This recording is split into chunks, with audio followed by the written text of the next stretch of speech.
Vamos a empezar a hablar de esta palabra importante que el Señor quiere traer a la iglesia. Esta enseñanza tiene directamente el propósito de que nos autoexaminemos nosotros mismos para que podamos saber si verdaderamente respondemos 100% al Dios que le hemos creído o si de vez en cuando resbalamos en lo seco. Hermano, todos tenemos que examinarnos porque ninguno de nosotros somos perfectos, pero es importante que busquemos la perfección en Él.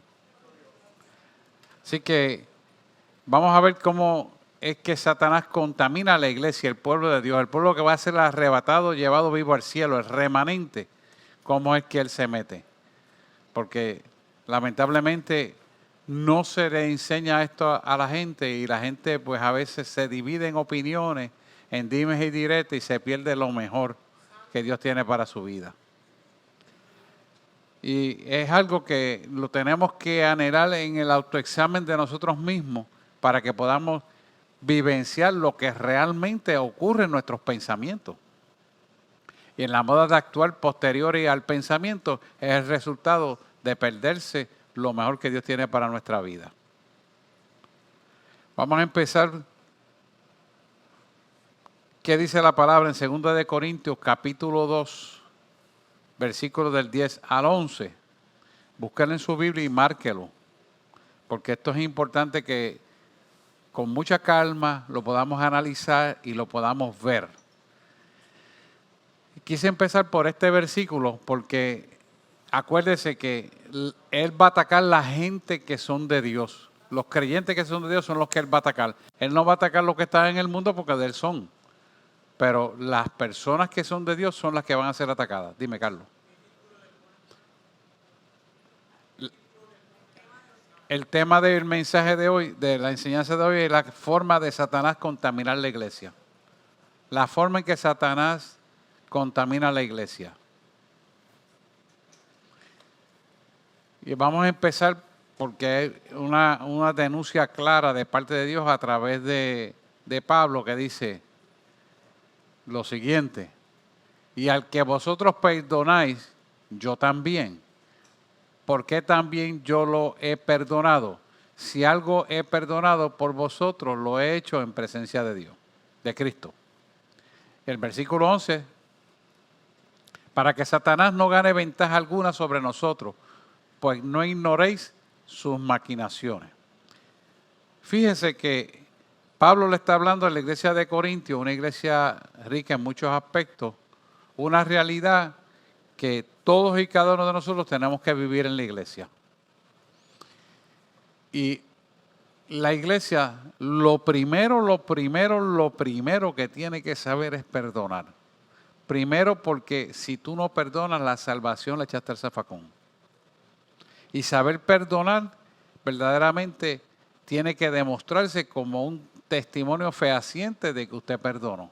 O sea, que aquella persona que le cayó mal a usted, aquella persona que le hizo un agravio, usted arregló y habló con esa persona y quedó todo claro, tiene que volver a funcionar en el estado normal como si no hubiera pasado nada. Ahí es que está el detalle. Si usted no puede vencer ese obstáculo, entonces usted, créame, no ha perdonado. Porque si usted no puede vencer el obstáculo de poder dialogar con esa persona que le hizo el agravio, se habló del agravio, se arregló, se llegó a que usted lo perdonara o la otra persona lo perdonara o ambos se perdonaron como es correcto hacer, pero si la otra persona no lo perdona, usted lo perdona. Y usted sigue funcionando como si nada. ¿Por qué? Porque el acto del perdón es decisional, es de cada uno. ¿Perdón? Y te liberta. Y precisamente es por eso que es importante. Porque si no estás libertado en Cristo Jesús, entonces el enemigo es dueño de tu voluntad. Y cuando es dueño de tu voluntad porque no perdonaste, hay una contaminación almática que no te permite vivir la vida abundante que Dios quiere que vivas en tu vida, de paz, de gozo y de salvación. Por lo tanto, el perdón es un autoexamen que todos y cada uno de nosotros lo tenemos que hacer. Y sabe cómo usted se da cuenta si usted perdonó. Si usted sabe que aquel le hizo el agravio o aquella le hizo el agravio, usted puede darle un abrazo y bendecirle y darle la mano y bendecirlo. ¿Y cómo usted sabe que lo puede bendecir? Que lo tiene en sus oraciones de noche. Y lo mismo que usted pide para sus hijos y para usted, también lo pide para él o para ella. Ahí usted sabe que es verdad que perdonó. Si usted no puede hacer eso, créame, usted no ha perdonado. Les voy a explicar por qué brevemente. No voy a entrar en el psicoanálisis de personalidad para que te entienda esto, pero créame, la palabra es bien fiel y exacta. El buen deseo nace del corazón del hombre, pero también del mismo corazón del hombre nacen las concupiscencias. La concupiscencia es la herencia carnal que todos tenemos, que tiene la tendencia animal, no razonada. Por lo tanto, esa tendencia animal que opera en nosotros, cuando usted no le otorga el perdón en la profundidad de la intensidad con lo cual usted también ha sido perdonado por Dios, entonces usted no puede ejecutar un perdón correctamente. ¿Me voy a explicar? Cuando usted puede perdonar correctamente es cuando usted ha sido redimido por la sangre de Cristo, ha entendido lo que hizo Jesús en la cruz del Calvario y entonces usted lleva el problema que sucedió con esa persona a la cruz y actúa de la misma forma que Jesús actuaría. Y si usted lo logra hacer como debe de ser, realmente a través de la convicción de lo que es el perdón, usted lo va a poder hacer y queda limpio de esa carga. Es decir, queda libertado. Si usted no lo logra hacer, entonces usted tiene que trabajar con eso y para eso existen los pastores. En este caso, la pastora y yo siempre trabajamos mucho eso. ¿Por qué? Porque a veces creemos que hemos perdonado a la gente y realmente no lo hemos perdonado. Creemos de boca para afuera. Cuando vienen los hechos de saludar, cuando viene el hecho de compartir, cuando vienen los hechos que usted reflexivamente en su interior de noche a hora es capaz de orar por esa persona. Es capaz de pedirle la bendición a Dios para esa persona. Si no lo puede hacer, te dice, es que no me nace del corazón, precisamente, porque yo estoy mucho de la gente que dice, no me nace del corazón, no te va a nacer hasta que tú impongas la voluntad de Dios en tu corazón. Porque en el corazón está lleno de lo que se llama concupiscencia y la Biblia lo dice, que es la parte carnal, es la parte animal, es la parte no racional, irracional de nosotros. Por lo tanto, esa parte no es la parte que tiene la respuesta ante la verdad, sino tiene la respuesta animal, que es vengativa, que es rencorosa, que se torna en ira, que entra en depresiones, que entra en ansiedades, que entra en angustias mentales, que entra en recuerdos del pasado que no puedo olvidar. Que no, porque en aquel momento me hizo hasta aquello otro, es que fue grande, tienes un problema. Porque estás recordando ese pasado para atraer una experiencia vivencial al presente para que te amarres más a la mentira de no poder perdonar. ¿Me hago entender? Entonces la iglesia no puede hacer eso. ¿Por qué? Porque si somos hijos de Dios, dice la palabra que así como Él perdonó nuestros pecados, nosotros también tenemos que perdonar a los que nos han hecho daño. ¿Por qué? Porque el perdón es unificador, edificador y unificador y a la misma vez libertador y sanador.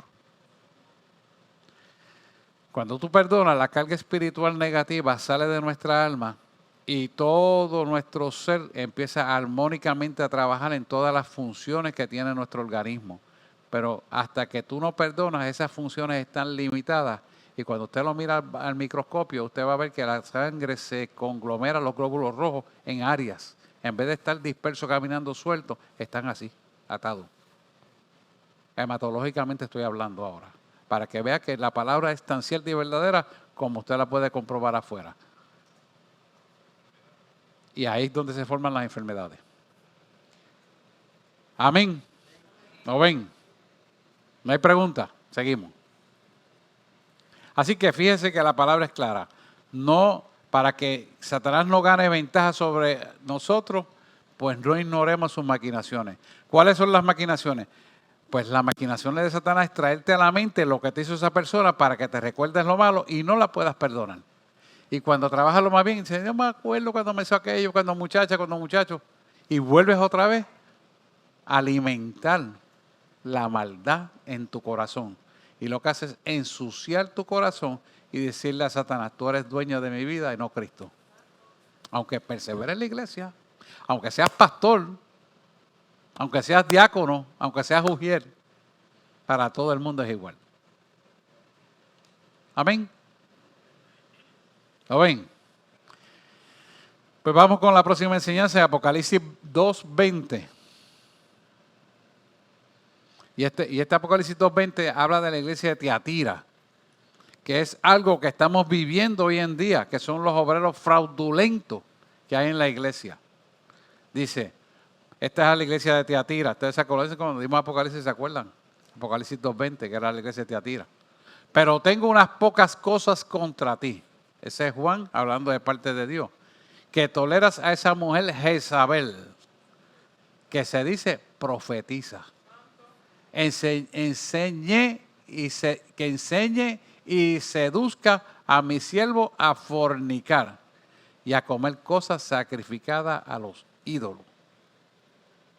Fíjese que esta amonestación que está haciendo Dios a través de Juan es a la iglesia de Tiatira, pero es exactamente los mismos tiempos que estamos viviendo ahora. Jezabel es un espíritu que trata de tomar dominio. Su definición de Jezabel es la sin marido. Y lo estamos viendo no solamente en las iglesias, lo estamos viendo en las casas de los creyentes, donde la mujer no respeta al hombre en el sentido patriarcal, sino que trata de mandar y decir lo que el hombre tiene que hacer. Eso es un espíritu jezabélico. Porque el principio establecido en la palabra de Dios es que el hombre es el patriarca de la casa y para que él pueda tener el patriarcado tiene que estar unida a los principios bíblicos. No es tampoco que la mujer se va a dejar abofetear y maltratar. Eso no es lo que dice la Biblia. Nada que ver. Y hay que interpretar la Biblia como dice la palabra correctamente. O sea que nos está diciendo a esa mujer que tolera a esa mujer Jezabel, que dice que profetiza y que enseña y seduzca a mi siervo a fornicar. Quiere decir que, les dije la definición de Jezabel, es la sin marido. Por eso estamos viendo tantas iglesias con tanta fornicación y adulterio. Y lamentablemente tengo que decirle que muchas veces sale desde el altar. Nosotros tenemos que cuidarnos, hermano, y cuidarnos unos a otros para que esta verdad prevalezca. Porque no hay, cualquiera puede resbalar que no se cuide y equivocarse. Todo el mundo tiene que cuidarse y cuidar por los otros. Entonces es importante que dice a mis siervos a fornicar. Pero mira la importancia de esto, es más grande que sencillamente sexual. La fornicación comienza en la iglesia por no adorar a Dios en espíritu y en verdad y compartirlo con otros dioses. A veces otros dioses son las vírgenes, a veces otros dioses son las casas, otros dioses son el alcohol, la bebida, los deportes, etcétera. Dios no comparte su gloria con nadie. Él ocupa el primer lugar y es primero sobre todas nuestras cosas. Y nosotros tenemos que darle esa primogenitura a Él. Si nosotros hemos entendido el valor de Dios en nuestra vida, vamos a dejar que Él ocupe siempre el primer lugar y vamos a procurar siempre que Él ocupe el primer lugar en nuestra vida. Porque lo otro sería fornicar. ¿Me hago explicar? Y comer las cosas sacrificadas a los ídolos tiene una connotación también más profunda porque los ídolos pueden ser las drogas, el cigarrillo, el alcohol, que es lo que estamos viendo en las iglesias actuales. Sexo ilícito, entre otras cosas.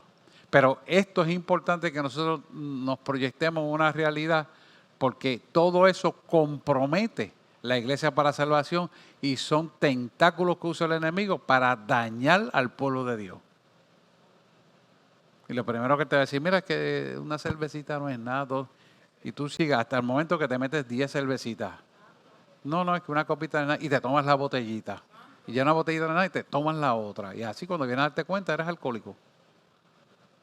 Y le estoy hablando a alguien que fue alcohólico, ¿sabes? No es nada que yo les digo porque viví esa realidad y la gente vive engañada con esto. Con esto no se juega. El alcohol es una droga como otra cualquiera. Hay que respetarla y tenerle cuidado. Y es legalizada. Así que cuando le traigo esto, que el Señor me lo da para traerlo, es porque verdaderamente aplica la actualización de lo que estamos viviendo. Y una de las trampas que usa el enemigo es que las iglesias llevan alcohol a su fiesta. Esta no lo hace.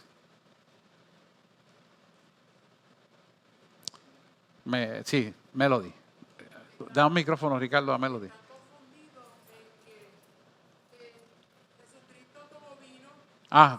Voy a explicar eso. Míralo aquí. Sí. El detalle de esto, mire, si usted tiene que tomarse, me gusta sí, no, pero lo quiero decir para que ya esté grabado. Él habla de que Jesucristo tomó vino en las bodas de Canaán. Dios convirtió el agua en vino. Ese fue el primer milagro más grande que Jesús hizo. No el más grande, sino el primero que hizo para demarcar quién era Dios. El vino no es un pecado. El problema de esto es el mal uso. Porque cuando usted dice, bueno, pues yo puedo probar una oncita y la puedo probar, sí, pero usted va a querer probarse la botellita completa y ese es el problema. Y entonces no tener ese dominio propio, hay que tener cuidado. Si usted fue alcohólico, no juegue con eso porque usted no se va a dar una oncita, usted se va a beber la botella. ¿Me está entendiendo? Si usted no fue alcohólico, pues tal vez usted puede dar una oncita y la puede controlar y magnífico. Y no va a tener problema. Pero la tendencia es emborracharse. Y eso es lo que quiere el enemigo. Mire, una vez que usted se emborrache, escúcheme esto, bien importante. Una vez que usted tome excesivamente alcohol, las inhibiciones van a desaparecer. Y por lo tanto el dominio propio no va a existir. Y al no existir el dominio propio, usted va a decir y hacer cosas que no son coherentes a la verdad de lo que debe ser.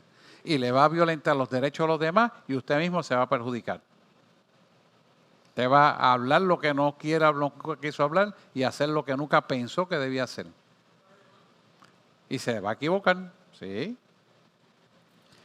Porque esa inhibición va a desaparecer por causa de que usted se va a sentir, como dice todo el que es alcohólico, relajado. Boté el estrés de la oficina, boté el estrés de los pacientes, boté el estrés de la cirugía.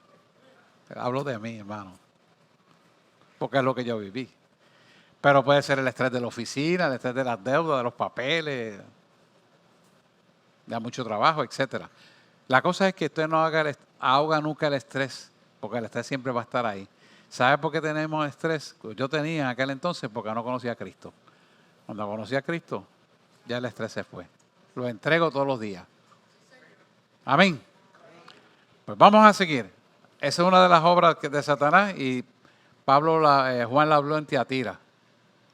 ¿Nidia va a hablar? Sí, mira, aquí hay un microfonito, en confianza.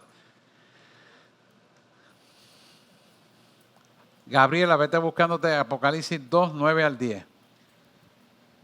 Que este es un mensaje de la iglesia de Esmirna. Adelante, Nidia. Estaba comenzando desde lo que se empezó hasta lo que se dice ahora. Y entonces entiendo que, por ejemplo, en el perdón, hay veces que, o sea, nosotros siempre tenemos que perdonar, pero eso no quiere decir que sigamos con la persona necesariamente. Bueno, no, puede haber un problema mayor. Ajá, porque por ejemplo ahí en el caso de Jezabel, que se acaba de mencionar, hay muchas Jezabeles que a veces están alrededor de nosotros, a veces por años, y de momento uno porque bueno, pero es cristiano, pero es esto, pero otro, y uno justifica, y cuando el Señor te dice, no te quiero más con esa persona, es difícil, no es fácil, ¿verdad? Pero uno tiene que estar en obediencia y entender y saber tirar la línea de que tienes que dejar esa persona porque esa persona pues no va a cambiar y tú no puedes contaminarte con esa persona aunque no estés haciendo lo mismo que ella, pero hay que perdonar y entonces saber tirar esa línea. Y entonces en cuanto a esto del licor, es lo mismo, es como el que es diabético. Si sabes que es diabético, pues no comas cosas que te van a llevar no comas dulce. Exacto. Y no solamente, y sobre todo Puerto Rico, que que el alcoholismo es una herencia. De hecho, mi nieta, cuando nació, la doctora le dijo, esta nena tenía un alto porcentaje, donde dijo que ni siquiera ella podía tomar medicamentos con alcohol. ¿Ok? Por la predisposición por el que fue su papá. Así que si tenemos esa herencia, y por lo menos todos los puertorriqueños, por lo general, ¿verdad?, tienen esa línea, pues están más propensos a caer en esa situación. Y por otro lado también, que yo he sido testigo de eso, de muchas personas que viven con medicamentos para levantarse, para acostarse, y entonces no sabemos qué es peor. Si el uso excesivo de medicamentos y estar prácticamente drogados todo el día, o el alcohol, porque es lo mismo. Es lo mismo, es lo mismo, es lo mismo. ¿Por qué es lo mismo? Vamos a hablar por qué es lo mismo. Vamos a detener aquí. ¿Por qué es lo mismo? Porque usted está sustituyendo por un medicamento recetado lo que es incorrecto en términos de su función. Entonces, cuando usted se desinhibe de ese medicamento, usted entra en mal humor, le da ira y le da coraje por la dolencia que tiene. Realmente no es la respuesta correcta, pero así es que responde el cuerpo. Así que usted tiene que buscar unas alternativas reales, excepto algunos casos, como son los cánceres terminales o algunas enfermedades terminales que necesitan sedantes para partir en paz. Es como único yo puedo justificar darle droga al paciente. Y le voy a decir una experiencia. Yo he tenido pacientes cuando trabajaba full time como médico que le daba medicamentos para que partieran los últimos días de su vida. Y los cristianos me decían, doctor, ¿sabes qué? Yo decidí pasarlo en frío, porque yo sé para dónde yo voy. Sometió la carne al espíritu. Ese fue el último paciente que yo traté de sedar con morfina de 4 miligramos y me dijo eso. Y yo digo, ¿sabes qué? Te felicito. ¿Y sabes qué? Dios te va a quitar el dolor. Y cuando voy saliendo para la puerta me dice, lo que usted dijo, se me quitó el dolor. Tenía un cáncer con metástasis por todos lados. Y aquí hay testimonio de un paciente que está aquí, Félix, que se operó de corazón abierto y no tomó nada para el dolor ni narcótico y fue de corazón abierto. Nada. Ponte de pie para que te vean. Y tiene 82 años. O sea, ¿qué le estoy diciendo? Que esto se mueve en un nivel de fe cuando hay obediencia a la palabra de Dios. Igual que le dije el perdón. Si usted verdaderamente perdona, usted tiene fe para poder orar por la otra persona para que se salve. Y es importante porque el nivel de fe verdaderamente está en nuestro corazón, en la relación con Dios, que es el autor y el consumador de nuestra fe. Ajá, dale un micrófono porque estamos grabando y es importante todo lo que usted dice. No, díselo, por favor, habla, rompe con eso, vamos. No es eso, pastor, es que luego le explicaré. Realmente hay muchas personas que dicen perdono pero no olvido. No, eso es error. Y entonces se mantienen en que no olvidan, pero vuelven a lo mismo, a cargar lo mismo. Sí. Y entonces se mantienen tomando medicamentos porque siempre están nerviosos, con Ansioso, carga, depresión. preocupados. Y si no tienen ese medicamento, no viven. Y son cristianos. Sí. Mira lo que pasa. Y esto es importante porque la iglesia tiene que saberse mover en esa dimensión. Por eso muchas veces se perpetúan las depresiones, se perpetúan las ansiedades, se perpetúa la tristeza, el dolor, la angustia, incluso el dolor del cuerpo. Cuando uno no verdaderamente puede superar la etapa del perdón y cuando va a hacerlo entonces te recuerdas del pasado y traes el pasado al presente, automáticamente eres presa de Satanás. Escuche esto bien. Esto es importante. La persona no es salva. Oiga esto bien, iglesia. La persona no es salva. La persona no es salva. ¿Por qué? Porque no ha sabido perdonar lo que a él se le ha perdonado. Y eso es lo mismo que darle la espalda a Jesús, que es el que te puede salvar. La palabra dice que Él es el autor y consumador de la fe. Si es el autor y el consumador de la fe y fue el que murió en la cruz del Calvario por nosotros, y dice la palabra, ¿quién es el que te acusa? Si no es aquel que pagó el precio por ti en la cruz del Calvario.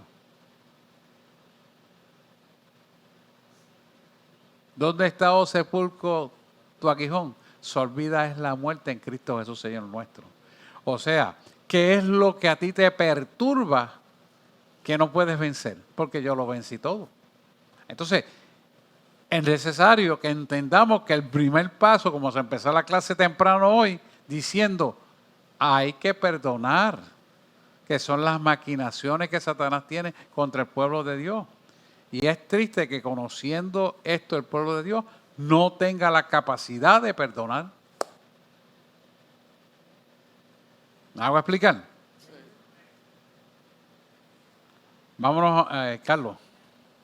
Que yo iba a decir algo de lo que dijo Melody, de que Sí. muchas personas dicen, yo perdono pero no olvido. Es la actitud, que dicen, yo no perdono pero no olvido. Pero, o sea, uno nunca va a olvidar los sucesos que uno ha tenido durante toda la vida.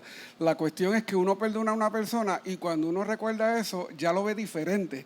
Por ejemplo, yo tuve una experiencia con mi ex esposa que me hizo algo malísimo, yo la perdoné y hoy día yo veo ese suceso diferente, no se me va a olvidar porque Claro, porque pasó en fuiste mi vida. redimido. Exacto, pero entonces es como yo estaba pensando el otro día, Dios olvida nuestras faltas porque Él no tiene que aprender nada, pero el ser humano si olvidara todo lo que pasara en su vida, pues seguía cometiendo el mismo error. Claro. Por ejemplo, ese error Muy que bien. yo cometí con mi ex esposa, yo me dejé llevar porque era bonita, porque era esto, me envolvió con el sexo, aquello, lo otro, no la estudié y entonces pagué las consecuencias. Pero entonces ahora yo miro eso, yo la perdono. ¿Cómo sé que la perdono? Porque el otro día me enteré que la mamá se murió y me sentí mal por ella, me afligí y todo ese tipo de cosas. Ya no la veo de la misma manera como cuando me acababa de hacer la trastada. Y entonces por eso yo sé, porque aunque lo recuerdo, pero no lo recuerdo molesto. Con el dolor y el coraje ni y la con el ira. dolor ni nada de eso. Muy bien. Pero uno nunca se va a olvidar de las cosas. Porque si se olvida uno de las cosas, entonces vuelve y comete el mismo error otra vez. perdón es vital para nuestra Ajá. salvación. No hay que darle vuelta a eso. Carlos, ¿iba a decir algo? Pásala ya. La espalda está nueva. Amén. Sí, pastor, con relación a lo del perdón, que nos conviene perdonar, es como dice mi hermano aquí, perdonamos, claro, no nos va a olvidar porque eso está en la mente grabado, pero ya no nos afecta. Entonces, es tan importante el perdón que si vamos a donde dice Primera de Pedro 3:7, Sí. ahí dice que si uno no perdona, Pásalo, ponlo. Yo no digo que quería poner para avanzar, pero vamos, ya que tú lo dices, vamos a ponerlo. Vamos a ponerlo porque es Para que lo vea importante. y lo analice. Primera de Pedro 3:7 creo que es, si mal no recuerdo. 3:7, sí.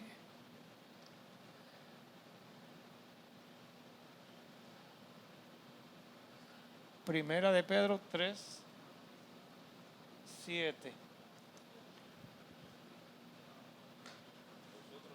No, esa no. Bueno, la Primera mía de dice- Pedro 4. 3:7 dice, háganlo así para no poner estorbo en sus propias oraciones. Ok. Sí, sí. Ok.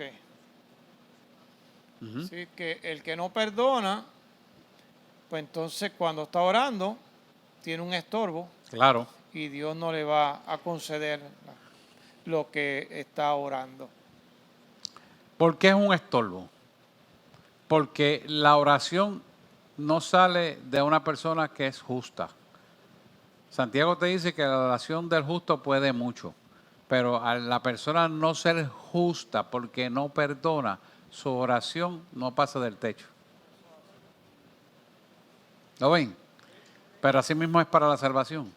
O sea que esto es bien importante que lo entendamos.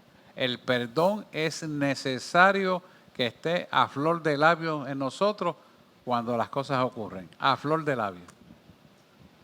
Amén. Créanme, es más fácil perdonar rápidamente que dejar 2 o 3 días después.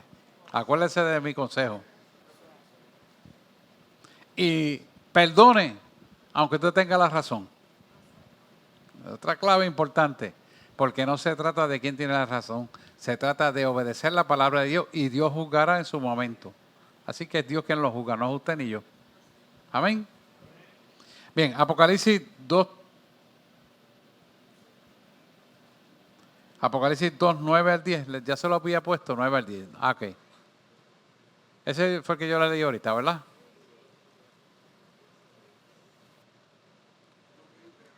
No. Yo conozco tus obras. Ok, pues Apocalipsis 2, 9 al 10. Que esta es la iglesia de Esmirna, la perseguida. Ahí está. Yo conozco tus obras y tu tribulación y tu pobreza, pero tú eres rico. Y la blasfemia de los que se dicen ser judíos y no lo son, sino sinagoga de Satanás. Fíjense bien. Está hablando de que la gente cree que haciendo las cosas bien, a la manera que ellos piensan, están justificados en lo que están haciendo y está correcto. O sea, este está denunciando aquí una iglesia legalista o religiosa. No una iglesia guiada por el Espíritu. Entonces, lo dice claramente que es una sinagoga de Satanás. ¿Por qué? Porque Dios no está en el espíritu de la religiosidad. Por eso yo siempre le digo, Dios es la intimidad con Él como una relación con Dios, lo que nos lleva a nosotros a nuestra salvación. Cuando usted ama a una persona de verdad, usted no va a hacer pecado contra esa persona ni siquiera con el pensamiento. Porque ama tanto y tanto y tanto que hasta el pensamiento que venga contra él usted lo va a rechazar. Por eso yo siempre le digo que esto es una relación con Dios. La religión no salva a nadie. Lo que salva es la relación de intimidad con Dios. ¿Lo ven ahí? Vamos a Apocalipsis 2, 13 al 15. Esta es la iglesia de Pérgamo. Esa misma. Yo conozco tus obras y dónde moras. ¿Dónde está el trono de Satanás? Pero retienes mi nombre y no has negado mi fe. De aún en los días en que Antipas, mi testigo fiel, fue muerto entre vosotros, donde mora Satanás. Fíjese que él nos está diciendo aquí que la iglesia tiene que reconocer quién es Satanás, verdaderamente, saberlo cómo funciona y no vas a impedir, o sea, no vas a hacerle facilidades para que él pueda morar entre la gente, sino le vas a impedir que él pueda seguir caminando entre las conversaciones de la gente. Y entonces hacer que esto sea válido a través de la fe. Yo sé que el hermano está malito, pero yo tengo fe de que Dios va a hacer algo y voy a orar por él. Ya le denunciaste la verdad, pero vas a orar y vas a ayudarlo o la hermana en la fe que tú tienes para que sea un testigo fiel de la verdad de Cristo a través de tu propia oración. No vas a permitir que esa persona se pierda porque esa persona no está está tratando de hacer las cosas bien, pero no ha podido hacerlo bien. No lo condena, porque eso sería juzgarlo.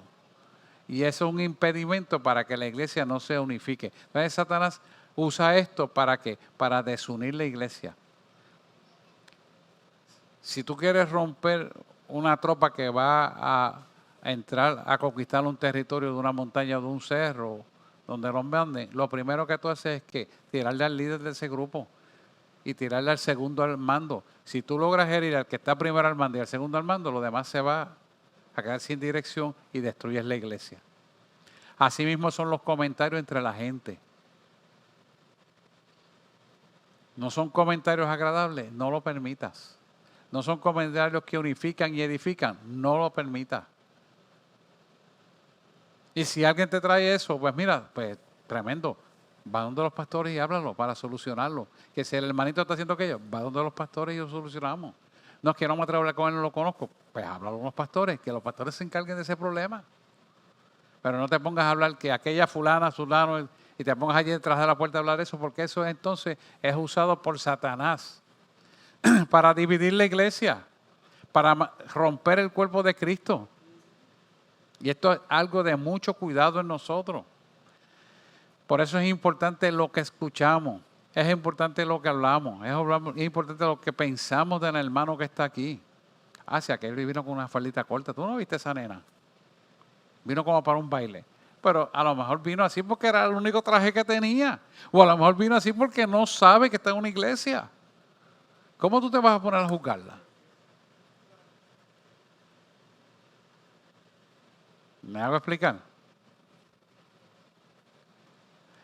Esto es bien importante porque a veces creemos que esto es sencillo, pero no.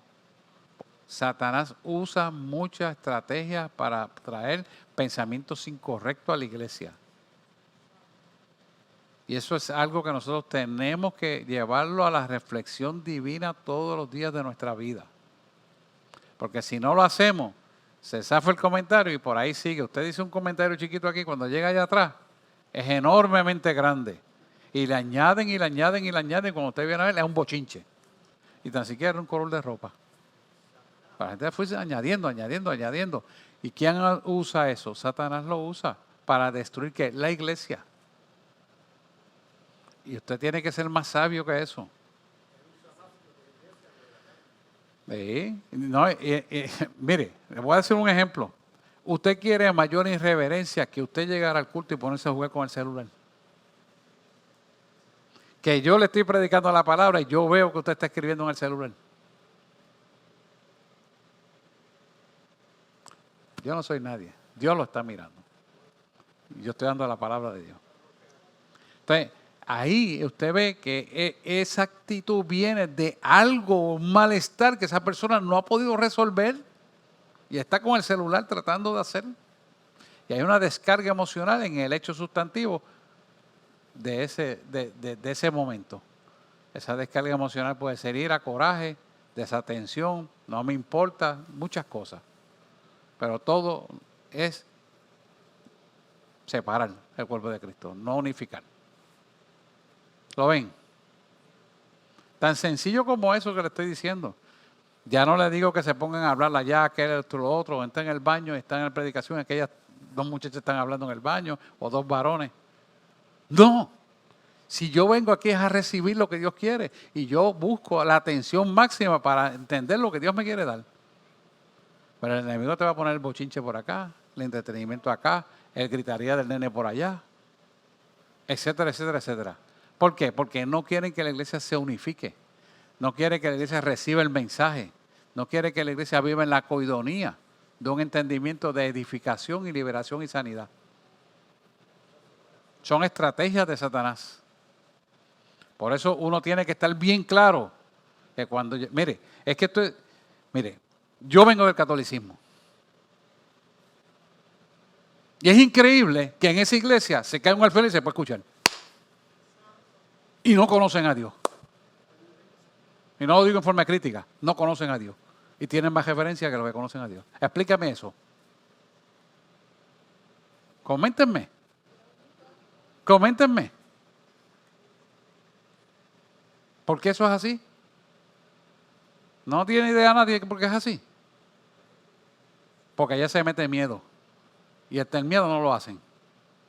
Aquí se relajan y se le pide que usted viva voluntad rendida a Dios. Entonces, no hay disciplina. Hay un exceso de confianza. Yo me crié en el catolicismo, hermano. Yo me daba el vino con los curas. Sí, a mí nadie me diga nada. No me emborrachaba, me daba el vino nada más con ellos. No me emborrachaba. Ya yo llevaba el problema del alcoholismo, eso no es nada. No fue ahí, fue con mi papá. Pero ¿por qué se lo digo? Para que usted sepa que a la casa de Dios se requiere una reverencia si verdaderamente usted está rendido a Dios. No es a la pastora, no es al pastor, no es a los diáconos, no es a las mujeres, es a Dios.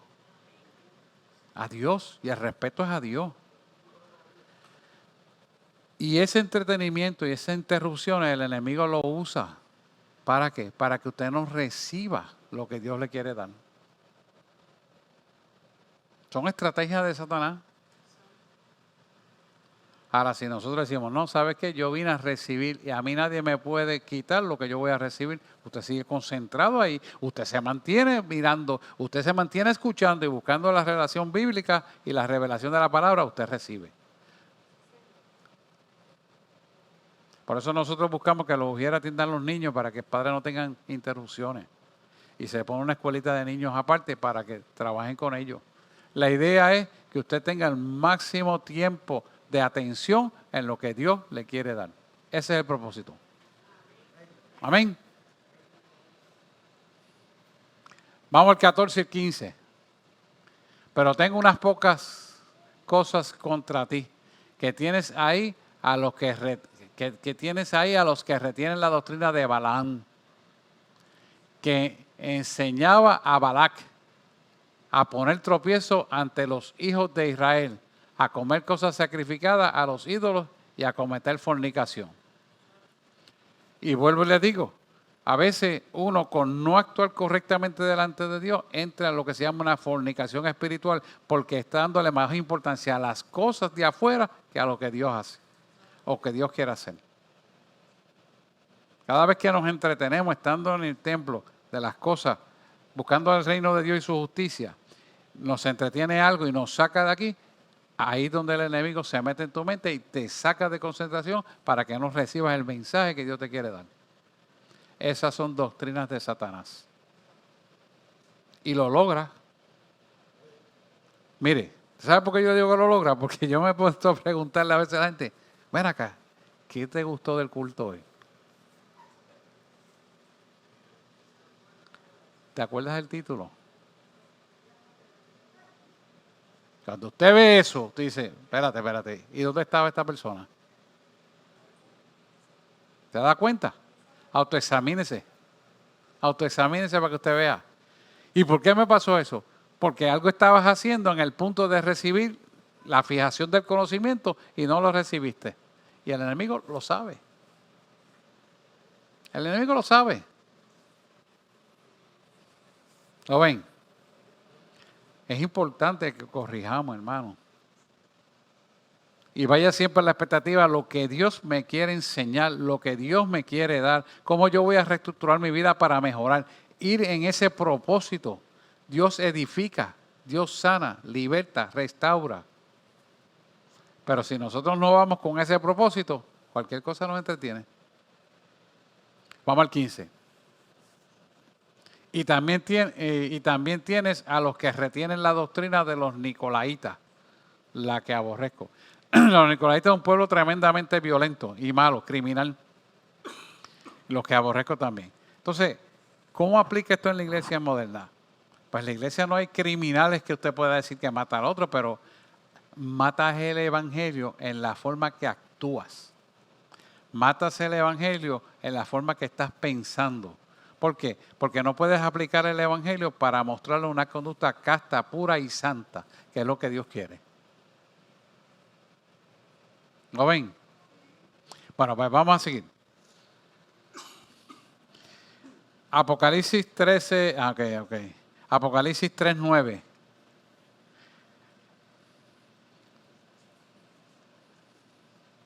Esta es la iglesia de Jesucristo, 3:9.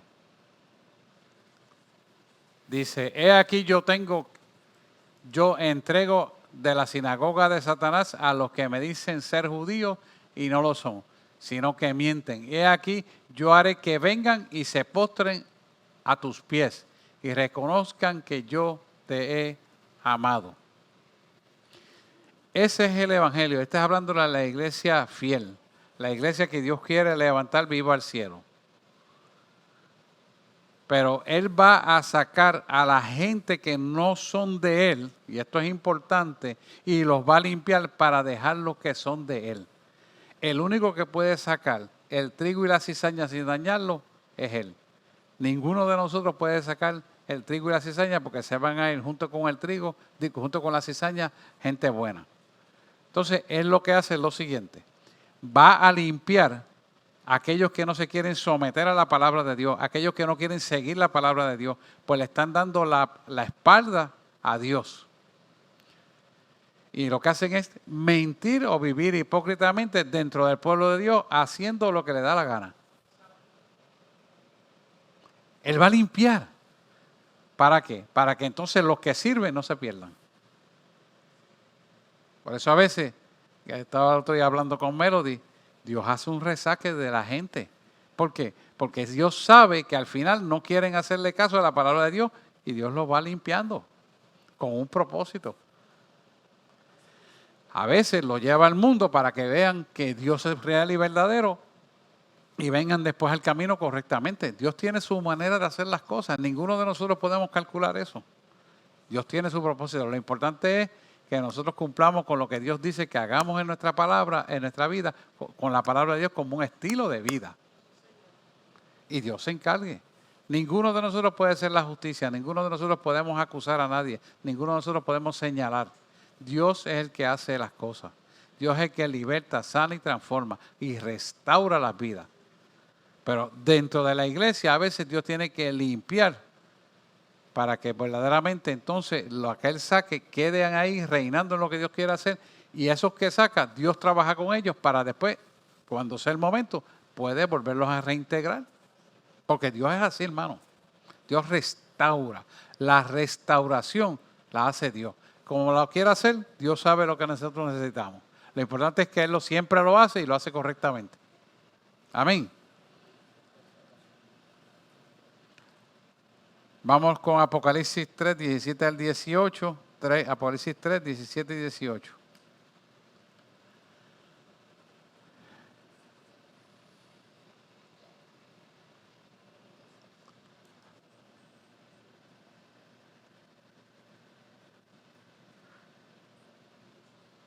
Esa misma es. Porque tú dices, yo soy rico y me he enriquecido y de ninguna cosa tengo necesidad y no sabes que tú eres desventurado, miserable, pobre, ciego y desnudo. Vamos al 18. Por tanto, gracias. Por tanto, yo te aconsejo que de mí compres oro refinado en fuego para que seas rico y vestiduras blancas para vestirte y que no te descubra la vergüenza de tu desnudez y unge tus ojos con colirio para que vean. Fíjense que esto está hablando de las riquezas, la tibieza y la desnudez de la iglesia. La riqueza de la iglesia está en la búsqueda insaciable del poder de su presencia en nuestra vida. Cuando nosotros buscamos el poder de su presencia en nuestra vida, que es el que nos transforma, nos libera y nos sana, entonces somos ricos. Esa es la verdadera riqueza. Y sigue hablando aquí de la tibieza. Cuando somos tibios, ¿qué dice la palabra? El tibio lo vomita Dios. Lo vomita. O sea, no los quiere. Son aquellos que fingen ser cristianos, pero salen de ahí para afuera y se lo olvidaron. Son del mundo. Empiezan a hablar, a criticar, a señalar y a hablar de lo que no es. Esos son tibios. Eso los vomita Dios. Y sigue diciendo más adelante, desnuda. ¿Por qué está desnuda la iglesia? ¿Por qué está desnuda? Está desnuda porque no tiene la cobertura de Dios. Puede tener una iglesia pomposa, muy bonito, con todas las facilidades, vestiduras, lo que tú quieras. Pero está desnuda espiritualmente. Y si está desnuda espiritualmente, ¿es presa de quién? De Satanás. Esas son las cosas que él usa para entretener a la gente. ¿Cómo es posible que haya gente que entienda que para traer gente del mundo tengan que usar técnicas del mundo para traer gente a la iglesia? ¿Dónde se ha visto eso? Y hay mucha gente así. ¿Por qué esto es así? Porque están ciegos espiritualmente. Y la ceguera lo hace actuar de esa manera. Y eso son técnicas de Satanás para meterse en la iglesia. Acuérdese que al principio le empecé diciendo que una de las técnicas que más usa Satanás para atacar es a la gente de la iglesia, que son los que le interesa, las familias de la iglesia. Como igualmente tiene iglesias falsas, así mismo Satanás, a las que están firmes en Cristo, busca destruirlas. A esta iglesia la visitan los espiritistas de madrugada ahí al frente. Y yo, qué pena que yo no esté para decirle, entre. Usted sabía eso, ¿no? Pero lo hacen de madrugada. Las cámaras lo ven. Y yo, ¿cómo pierden el tiempo tirando basura? Y yo simplemente llego por la mañana a todos los pichones que ponen. Desde que llegan empiezan a despegarse, llegan hasta la mitad de la calle. No te vas fuera en el nombre de Jesús. Algo así ya están corriendo. ¿Cómo es posible que haya una mentalidad tan estrecha y la gente no quiere tener una iglesia que combata la obra de maldad?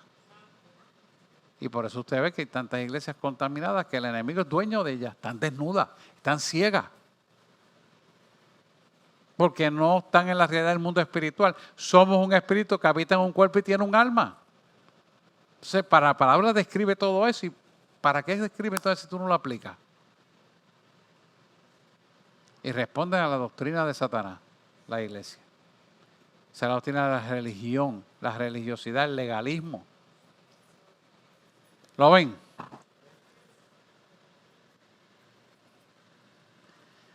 Yadira, adelante. Que estaba recordando que tomamos unos talleres de adoración una vez y la persona que estaba llevando el taller nos decía que cuando toman canciones del mundo y las convierten a cristianas, es como si tú fueras al altar de Baal y cogieras todas las ofrendas de Baal y se las ofrecieras a Dios. Así mismo es. Y así, eso sé que me quedó tanto porque es tan visual. Tú estás tomando lo que se le dio en el altar a Baal, al demonio, y lo estás llevando a un altar puro. Tú estás llevando contaminación a Dios y eso no es olor fragante a Él. No. Qué bueno que lo dijiste. Mire, todavía peor que eso. Hay emisoras de la radio y cantantes cristianos que traen cosas seculares y las adoptan a la palabra cristiana con el ritmo que no es cristiano. Y supuestamente la palabra para que salga en el ritmo. Y cuando usted viene a ver, esa persona está supuestamente adorando a Dios, pero la inspiración era adorando a una mujer que está cantando y está pegado. Top hit. Y yo, pero están locos esta gente. Y es top hit. No voy a decir en estaciones porque de los poquitos que escucho esos disparates, que es lo que dice Yadira. Y están pegadas. Están ranqueadas por allá arriba. Y yo digo, pero ven acá, ¿y qué es lo que está pasando con el pueblo de Dios? Y dice, no, porque aquí llamaron 15,000 personas en una semana. Y yo, wow, 15,000 personas que están yendo por la borda. Lamentablemente, como no se enseña la palabra cristocéntrica, ese es el resultado de esto. Es muy triste. Gracias, Yadira, tremendo. Eso es así. Vamos a Lucas 8, 12 al 15. Lucas 8, 12 al 15.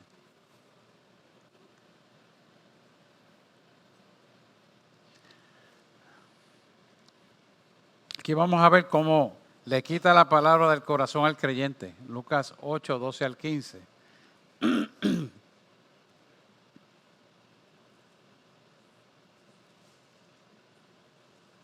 ¿Lo conseguiste, Gabriela? Esta es pues la parábola, la semilla de la palabra de Dios. Vamos al 12. Y los de junto del camino son los que oyen, y luego viene el diablo y le quita de su corazón la palabra para que no crean y se salven. Sigue diciendo el 13.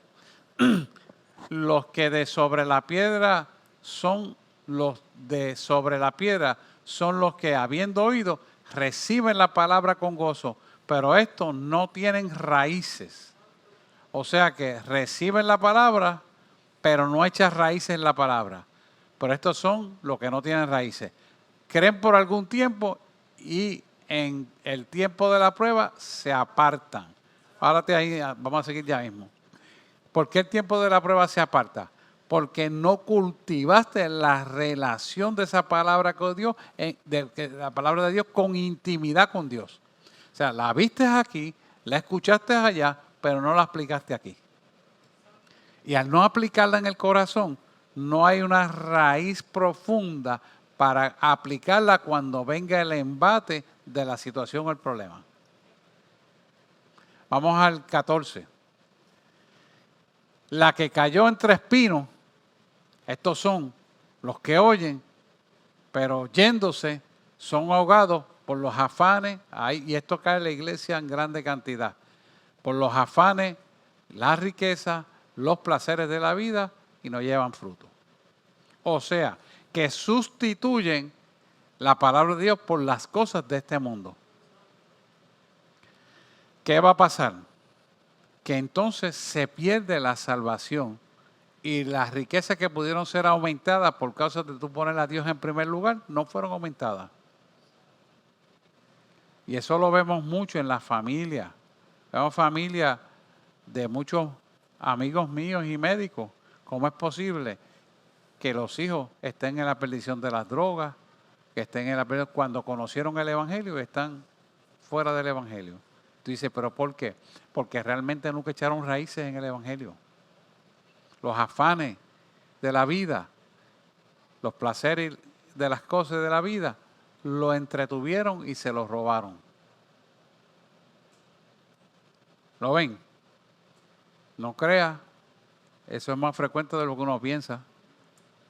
Y vamos al 15. Mas la que cayó en buena tierra, estos son los que con corazón bueno y recto retienen palabra oída, dan fruto con perseverancia. Ok, es bien importante que nosotros veamos cómo nosotros respondemos ante las situaciones que nos toca vivir. Cómo responden nuestros hijos ante las situaciones que les toca vivir.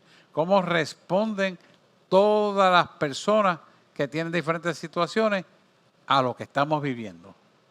¿Por qué? Porque ahí usted va a saber la reserva de la raíz de la palabra de Dios dentro de su corazón, cuando usted puede mantenerse firme en lo que usted ha creído. Si usted ve que no puede mantenerse firme, usted es papá, se ven acá. La palabra dice y lo ayuda, porque nosotros como padres tenemos que ayudar a nuestros hijos. No podemos pedir que los hijos lo hagan todo, pero tenemos que soltarlo y que apliquen la palabra. Y nosotros somos los correctores, porque somos supuestamente los que más maduros somos. Hay hijos que son más maduros que los padres, bueno, eso se da, pero pasa. Lo importante es que nosotros hagamos nuestro papel correcto y podamos ayudar 24/7. Amén. Vamos a seguir.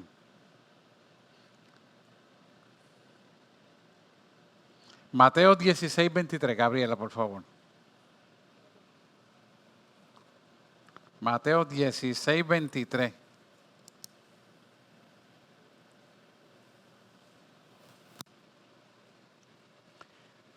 Pero él volviéndose dijo a Pedro, quítate delante de mí, Satanás, me eres tropiezo, ¿por qué no pones la mira en las cosas de Dios, sino en la de los hombres? Este es Jesús hablándole a Pedro. Fíjese que hay una lucha por sacar la voluntad, hay una lucha continua. Dios quiere sacar la voluntad del creyente que es rendido a Dios. Trata de coger la voluntad del creyente para que no siga a Dios. Y fíjese que una persona como Pedro, que estuvo con Jesús tanto tiempo, que vio señales, milagros, prodigios y portentos, no tuvo la capacidad de entender que era piedra de tropiezo para lo que Dios quería hacer con Jesús. Cuando él tenía que ir a Jerusalén a ser crucificado en la cruz del Calvario, manda a otro, no vayas tú. Quítate de mí, Satanás, me eres piedra de tropiezo. Porque obviamente él no tenía la visión que tenía que tener correctamente. Nosotros como creyentes, cuando vienen las situaciones y los problemas, ¿estamos dispuestos a perseverar en la palabra aunque te digan que te van a matar? O espérate, no, todo con calma, no es para tanto. empieza a reparar. ¿Ha pensado en eso? Te dice, el pastor lo lleva al extremo. Tengo que llevarte al extremo para que puedas entrar en la realidad. Porque si no te llevo a la realidad, nunca lo vas a ver. Y tú tienes que pensar en el tope máximo de fe probada para que sea ejecutada todas tus decisiones en tu vida a tu favor, que es Cristo Jesús.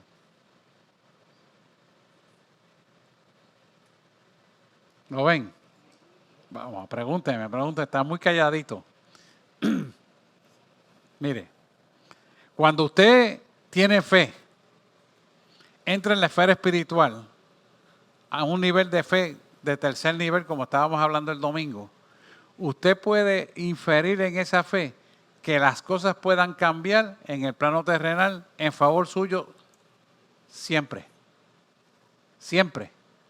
Pero tiene que tener la fe para poder actuar en la seguridad de que la fe que usted tiene en Cristo Jesús va a cambiar las circunstancias. Pero si usted no tiene esa fe, entonces necesita conocer más al Maestro. Necesita intimar más con Dios. Necesita entregarse más a Dios. Necesita conocerle más a Él. Él tiene el poder sobrenatural para que cualquier cosa que usted cree imposible, la vuelve posible.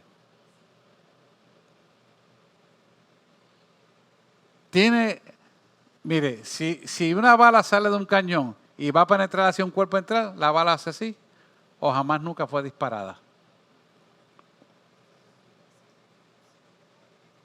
¿Usted puede entender eso o no?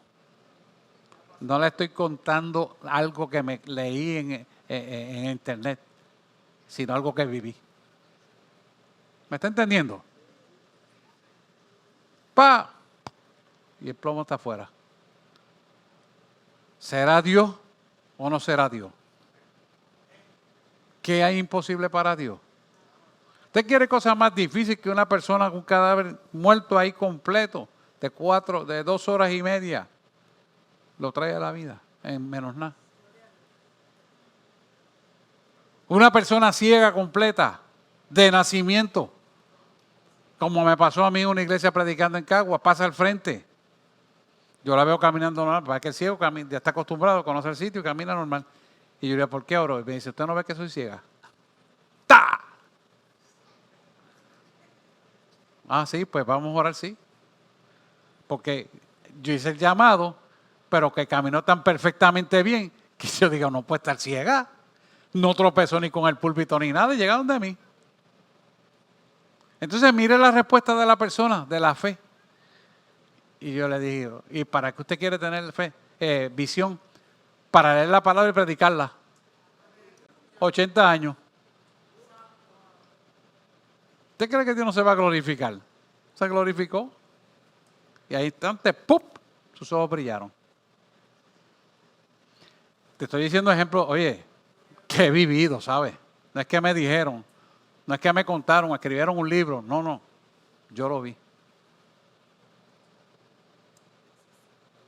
Por eso cuando dice, si tuviera fe como un grano de mostaza, eso lo dice el Señor.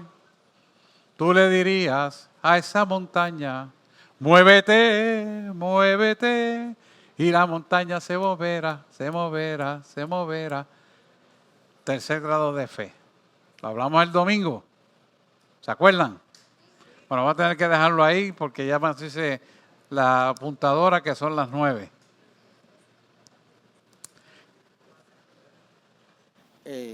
Polo. Dios bendiga. Amén. Pero puede existir la razón o la duda, no sé. Por ejemplo, yo en mi caso, lo que yo viví, sin yo, el tiempo que yo estuve en las cosas del mundo, ¿no? Y lo que me sucedió mientras estaba en los caminos del mundo, yo no sabía lo que significaba la palabra fe. Y lo que me sucedió a mí con el brazo, que me aseguraba el médico que le iban a amputar el brazo porque siendo derecho. Por los tiros. Y yo desconociendo lo que significaba fe, pues dentro de mí yo dije no. Y el médico me pregunta, ¿estás seguro que no te voy a amputar el brazo? Y yo le dije, no me voy a amputar mi brazo. Yo no estaba en los caminos del Señor. Yo creo que el Señor me estaba preparando a mí desde ese principio, ¿no? Porque el médico estaba en contra mía y yo en contra de él. Yo tenía la seguridad de que él no me iba a picar mi brazo, pero él tenía la seguridad de que mi brazo no iba a funcionar. Y él me daba un tiempo límite. Yo tuve darte en menos de un mes y no vas a poder levantar 1 libra con ese brazo, porque está partido, unido con una placa de acero, con 8 tornillos. Y encima tú eres derecho. Y yo le dije, usted no va a picar mi brazo. Y me decía, ¿estás seguro? Yo estoy seguro, usted no va a picar mi brazo. Entonces llama a mi mamá y me pregunta a mi mamá, ¿su hijo está bien de la mente? Mami dice, sí, porque usted pregunta. Pues yo le digo, igual que van a pegar el brazo y él está como si nada. Mami dijo, él siempre es así. Si él dice que no, pues no. Y yo vi ese proceso. Ahora yo pienso que el Señor me estaba preparando sin yo conocer lo que era la palabra fe para ese momento.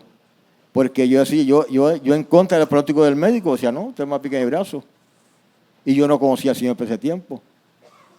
O sea, Hay un proceso envuelto ahí, sí, de un propósito. Que ya la fe está funcionando dentro de mí, sin yo conocer lo que era el significado de la palabra fe. Bueno, hay un proceso ahí de John Calvino, el francés, que habla claramente de la predestinación. No voy a entrar en eso, pero cuando una persona está predestinada, llamada a unos propósitos, Dios los guarda. Pero no los guarda por sí, sino que hay gente detrás de esa persona orando y la promesa se vive en esa persona en virtud de la bendición. Eso sí. Y eso pasa mucho. Esa es la parte que no vemos. Y esa es la parte que no vemos, pero Dios la trae, porque por eso es que Dios nos trae oración, interceder, porque la intercesión es poderosa. La intercesión entra donde nadie puede entrar y hace posible lo que es imposible, en virtud de un testimonio conforme a la voluntad de Dios. De hecho, el domingo vamos a estar hablando las oraciones de poder que son conforme a la voluntad de Dios, cómo rompen a favor de Dios los imposibles, los vuelven posibles. Y esto es importante que nosotros lo entendamos, porque es la forma que tenemos que caminar en Cristo Jesús, Señor nuestro. Amén. Nidia, ¿va a hablar algo? Dale un microfonito allí. Yo entiendo que esa certeza la pone el mismo Espíritu, siempre la gloria es de Él. Esto no se trata de nosotros. Porque hay personas que piensan positivamente. Yo soy positivo y ahora todo ¿cómo se llama? Positivismo que hay y yo creo en mí y tú puedes y toda esa cosa. Pero cuando uno sabe que algo va a pasar porque es que tú sientes que sabes que va a suceder, esa es la fe de Dios, ¿verdad? Que Él pone en nosotros. Esa es la fe del justo que habla del libro de Santiago. Cuando nosotros creemos en un Dios poderoso y le hablan, y te he visto cómo es mi fe, y las cosas que le he contado no es que me dijeron, es que las he vivido. Ve que es una fe sólida. Esa es la fe que Dios quiere. ¿Y por qué pasan las circunstancias y todo lo que yo he tenido que pasar? Porque Dios quería que yo hiciera lo que estoy haciendo. Exacto. Porque si yo le cuento mi vida ha sido de milagro tras milagro y milagro tras milagro, de cosas que no entendía. ¿Para qué? Para responder al propósito de prepararme y yo hacer lo que estoy haciendo. Muy bien. Y entonces tengo una pregunta que no la hice ahorita porque estaban grabando.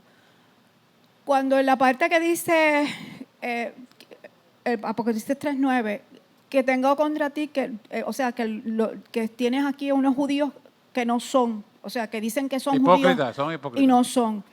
Ajá, lo puedo ver en el término que usted lo explicó, pero yo voy a la pregunta literal, porque yo entiendo a nivel histórico que muchas personas adquirieron apellidos judíos, ¿verdad? Y realmente no lo son, ¿verdad? Creo que los askenazis, creo que son... Hay unos cuantos. O hay unos cuantos. Me parece que los Rothschild y toda esa gente compraban, porque la gente adinerada podían comprar esos apellidos, y a los que eran verdaderamente judíos, como no podían pagar le ponían cabeza de puerco. De hecho, hay muchos apellidos extraños, feísimos, y vienen de ahí. A veces son verdaderamente judíos. Pienso en eso y también lo adjudico a la realidad de lo que estamos viviendo ahora, donde la gente se ha judaizado tanto que ahora andan con el kipá y con los mantos, y entonces si no dices Yeshua, para el cielo no vas. Y entonces, eso es mesianismo. Exacto, pero eso ahora, yo pienso que también eso tiene que ver con lo que está pasando ahora mismo Claro, eso habla de Satanás. con la iglesia. ¿Quién exacto. tiene ciego a Israel? Satanás. ¿Quién tiene ciego al pueblo de Dios? Satanás. Pero está del creyente no permitírselo. Ahí que está el detalle. Por eso es que usted ve que cuando usted le lleva la palabra cristocéntrica y se la hace ver como realmente es, usted no cae bien. ¿Por qué será? Porque le pone el cascabel al gato. Nadie puede andar encubierto ante la palabra de Dios.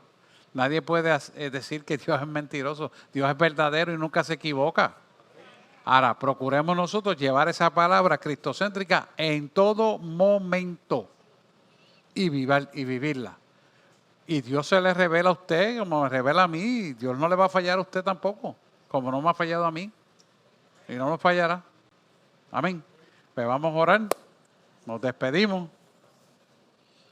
Amado y eterno Redentor, te damos gracias en esta noche por tu palabra y te pedimos, Señor, que esta palabra redarguya nuestro ser y nos ponga, Señor, en el sitio correcto para actuar correctamente y que podamos cada día, Señor, cimentarnos en el fundamento de tu verdad. Porque si el Hijo os libertara, seréis verdaderamente libres. Y nosotros anhelamos ser una iglesia de poder y de autoridad. Tener un corazón limpio para que tú deposites ese avivamiento que está en la promesa que tú nos has hecho a nosotros.